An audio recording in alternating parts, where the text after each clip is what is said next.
Welcome to our YouTube channel. You need to hear this if you're a history enthusiast. जरा सोचो, एक ऐसा समय जब इतिहास नहीं लिखा जाता था, देवी देवताओं और महापुरुषों का समय। एक ऐसा समय जब शक्तिशाली उड़ने वाली मशीनें प्राचीन भारत के आसमान में उड़ा करती थीं। ये कोई मामूली मशीनें नहीं थीं, बल्कि बहुत ही उन्नत किस्म के यान थे। इन्हें विमान कहा जाता था। ये आकाश में उड़ने वाले रथ प्राचीन भारतीय ग्रंथों में भरे पड़े हैं। इन्हें बड़े ही आश्चर्य और कौतूहल के साथ वर्णित किया गया है। विमानों की कहानियां पीढ़ी दर पीढ़ी चली आ रही हैं। ये हमारी कल्पना को जगाती हैं और मानव इतिहास के एक भूले हुए अध्याय की ओर इशारा करती हैं। क्या ये उड़ने वाली मशीनें सचमुच थीं, या ये सिर्फ कहानियां और किंवदंतियां हैं? प्राचीन भारतीयों के पास उन्नत तकनीक होने का विचार बहुत ही लुभावना है। क्या उन्होंने हजारों साल पहले ही उड़ान भरना सीख लिया था? ग्रंथों से पता चलता है कि विमान केवल वाहन नहीं थे, वे युद्ध के हथियार थे जो अविश्वसनीय शक्ति से हमला कर सकते थे। वे शक्ति और दिव्यता के प्रतीक भी थे, जो सिर्फ देवी देवताओं और राजाओं के लिए थे। आज भी विमानों का रहस्य हमें हैरान करता है। यह अतीत के बारे में हमारी समझ को चुनौती देता है।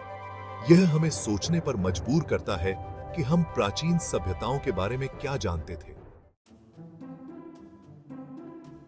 विमान केवल कल्पना की उड़ान नहीं है, उनकी कहानियां प्राचीन भारतीय साहित्य में गहराई से समाई हुई हैं। सबसे प्रसिद्ध उदाहरणों में से एक है महाभारत। यह महाकाव्य देवी देवताओं और महापुरुषों के बीच हुए आकाश युद्धों का वर्णन करता है। इन आकाशीय युद्धों में विमान महत्वपूर्ण भूमिका निभाते हैं। उन्हें भयानक हथियारों के रूप में दर्शाया गया है। एक और महत्वपूर्ण ग्रंथ है विमानिका शास्त्र। इसमें विभिन्न प्रकार के विमानों का विस्तृत वर्णन है। ये ग्रंथ उस समय की एक विशद तस्वीर पेश करते हैं जब आसमान उड़ने वाली मशीनों से भरा हुआ था। प्राचीन ग्रंथों में कई तरह के विमानों का वर्णन मिलता है, जिनमें से प्रत्येक की अपनी अनूठी विशेषताएं और क्षमताएं थी। उदाहरण के लिए, शकुन विमान पक्षी के आकार का था। कहा जाता था कि यह अविश्वसनीय रूप से तेज और फुर्तीला था। दूसरी ओर, रुकम विमान एक आकाशीय रथ की तरह था। इसे अक्सर सोने से बना और कीमती पत्थरों से सजा हुआ दिखाया जाता था। त्रिपुरा विमान 3 पहियों वाला एक हवाई वाहन था। कहा जाता था कि यह हवा और पानी दोनों में यात्रा करने में सक्षम था। शायद सबसे दिलचस्प था सौर विमान। यह यान सूर्य की ऊर्जा से संचालित होता था।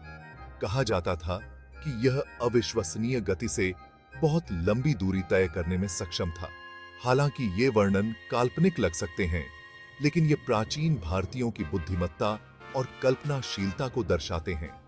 वे एक ऐसी दुनिया की झलक पेश करते हैं जहां असंभव भी संभव लगता था। भाग 4, सच, कल्पना और कल्पना की उड़ानें। विमानों पर आधुनिक विचार।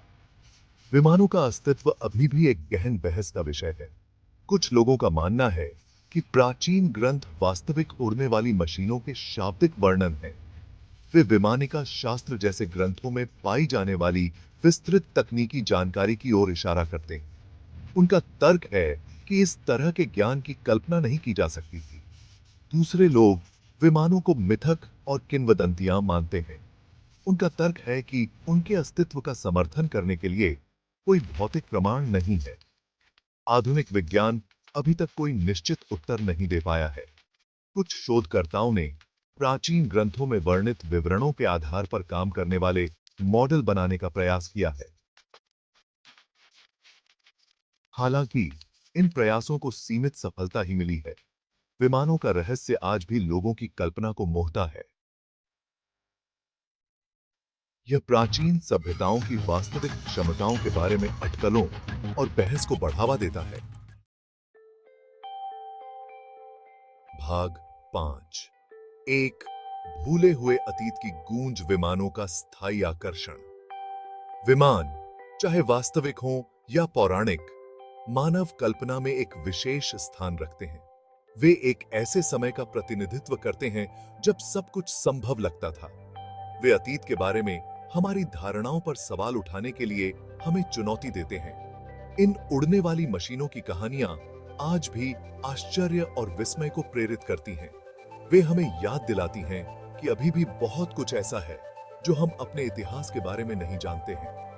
विमान इस बात का प्रतीक हैं कि अतीत रहस्यों से भरा हुआ है। वे हमें उत्तर खोजते रहने के लिए प्रेरित करते हैं। शायद एक दिन हम इन प्राचीन उड़ने वाली मशीनों के रहस्यों को उजागर करेंगे। तब तक वे मिथक और कल्पना के दायरे में उड़ते रहेंगे। वे हमेशा मानव मन की असीम प्रतिभा के प्रमाण होंगे। हमारे चैनल को लाइक, सब्सक्राइब और शेयर करना न भूलें।